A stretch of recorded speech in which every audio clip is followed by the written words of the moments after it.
James, Jude Bellingham's that guy. And I got a big smile on my face. I'm half English, right? I was born and raised here. England is my national team for rugby, for football, for all this good stuff. And we have, James, maybe it's form. We know form is temporary, class is permanent. But this is maybe the best player in the world right now, based on what we're seeing from Jude Bellingham. And another injury time winner, another amazing goal. And I just want to read you a couple of stats from our friends at fbref.com. Non-penalty goals in the 99th percentile. Non-penalty XG in the 98th percentile. Shots total, 95th percentile. Shot creating actions, 95th percentile. Progressive passes, 91st percentile. Progressive carries, 93rd percentile. James, successful take-ons, 99th percentile. Touches in the attacking penalty area, 98th percentile. And blocks to round out the full, complete midfielder that we're dealing with here, 91st percentile. Guy is incredible. And I don't know if we're seeing a slightly different style of football here and what he's being asked to do. Because, James, I'm looking at some other stuff. Pass completion percentage, 82.3. That's the 50th percentile. That's kind of low. Passes attempted, 59th percentile. Also kind of low. What are you seeing from Jude Bellingham? Should we get suckered into the hype here? Or am I just being a stats fan and looking at the goals and the assists? Jack, I don't know half them stats, and I think our viewers probably wouldn't even know what half them stats means. Percentile, interesting. People be throwing stats open, and nowadays it don't even make sense. But the first thing I'm going to do is going to do this. This is for my man there, but goodness gracious to me, Jack. You talk about having the world at your feet. He has the world at his feet right now. You know, he's at the biggest club in the world, Jack, and he's had an impact that I wouldn't say Cristiano Ronaldo, sort of, but it's close to that. It's close to that, Jack. From midfielder? I feel like, Jack, for what he started off playing in like the top of the diamond, and due to the fact of they've lost Benzema, they don't really have an out and out like main number 9 that Real Madrid usually have, and also the injury to Vinny, he's kind of turned into this striker where sometimes he's playing as the 10 and sometimes he's playing as like the striker. He's doing whatever his team needs, and in like the biggest thing that I see from him right now is that when they go against tough, when they need a goal, who is the ball gonna fall to? It's Jude Bellingham. Now, yep. Jack, he's scoring to me striker type goals. It's not like he's picking the ball up from 30-40 yards, beating 2 players and smashing it in, you know, or waiting at the edge of the box and rifling it in. No, he's playing in and around that 6-yard box. The ball is falling to him and he's finishing it in. He's almost having the shot and he's having that striker instinct where, Rob, the first thing as soon as somebody shoots, I'm going straight towards the goalkeeper for any spillage. We've seen that happen a few times. We've seen that Berta goal today. He is doing whatever his team requires. And Jack, you mentioned the fact of, is it running back and trying to make blocks and tackles? He'll do that. Yeah. Should I play right next to Rodrigo right now as a striker? I'll do that. Can I drop it to the hole to receive? He is doing whatever his team needs right now. And not too many players have Real Madrid fans fell in love with so early. He's doing that. He's doing that. In terms of you as superstar, he's probably that, Jack. He's probably that guy right now. You know, Vinicius is obviously, to me, still Real Madrid's best player and still Real Madrid's biggest threat. But in terms of you of being English, and the price tag he's coming for right now, Jack, he's probably Real Madrid's biggest superstar, and he's leaving and he's living up to every price tag or every statement that anybody's made about him right now. I mentioned the fact of Real Madrid's midfield is the best in the world to me. Yes. Tchouameni, Camavinga, Valverde. I did pronounce the guy, the Turkish player, Adore. Arda Güler. Yeah, Arda Güler, guys. Too many pronunciations. And then the fact that they got players like Luka Modric and Toni Kroos still available. But you mentioned that, like, them crop of young talent right there. I was thinking at the time, it's Camavinga or Tchouameni. Who's the best? Right now, it's looking Jude Bellingham is the number 1.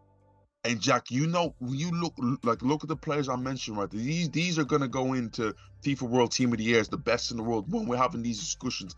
That's the sort of level that we're talking about right there. And he is right up there as the number one right now. He has the world at his feet, and to me, he can do so much for this Real Madrid team. I don't think he's gonna ever look around and think I'm out of place. Because I think, Jack, if Real Madrid, if Carlo Ancelotti asked him, we're gonna go back to a 4-3-3, could you play out wide?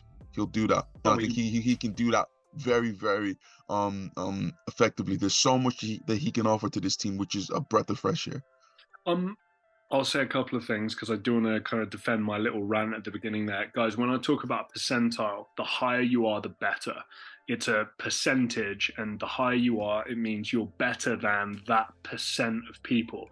So for non-penalty goals, he's in the 99th percentile. That means he's better than 99+% of all the other people in Europe's top 5 leagues. That's what Jude Bellingham's dealing with. The one thing I'll say, because I want to bring us down to earth a little bit. I want to praise, but I also want to reel us in a little bit as well.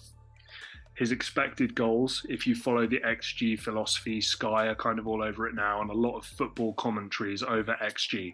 His expected goals at the moment is 2. He has 5 goals. So he's outperforming his expected goals like crazy. Generally speaking, that means that's not going to last. If your XG is high, but you don't have many goals, most of the time it means that the ball's not quite going your way. You'll eventually get up to roughly your XG. If you're outperforming your XG, usually you'll kind of come back down to earth a little bit here as well. So I just want to say, generally speaking, that's the way that works. So let's just hold fire a little bit. But where I want to give credit, James, could he get better? I mean, the 100%. guy's 20. The guy's 20. And what I was worried about initially, James, you should have gone to Man City. You should have gone to Man City. Ilkay Gundogan's gone. You should have worked with Pep Guardiola. What were you thinking? Right? You should have gone to Manchester United. You should have gone to Liverpool. You should have been a stud for a Premier League team, for an English team. What were you doing? What are you thinking? You're going to a stacked Real Madrid midfield. David Alaba can play midfield. Toni Kroos, Luka Modric, you said all the names. Tchouaméni, Valverde, and Camavinga. How are you going to get in that team if you don't start playing well? James, he's proven me wrong totally, and he's made the right choice so far. And Jack, you mentioned the expectations of Liverpool and Man City, Manchester United is great. But Real Madrid's expectations is even higher, and especially in the past 6-7 years where they've had a 3-peat. They've seen players like Benzema, Ronaldo, Kroos. Like, the expectations is crazy, and if he can live up to that, not only is this gonna take him to another level, because Jack, we especially in England, they lord about players like Frank Lampard and Steven Gerrard. And to me, those are the sort of players that I look at the mold that like he can be. But when I look at him right now, I think that he can surpass them, which is crazy to think of what they achieved.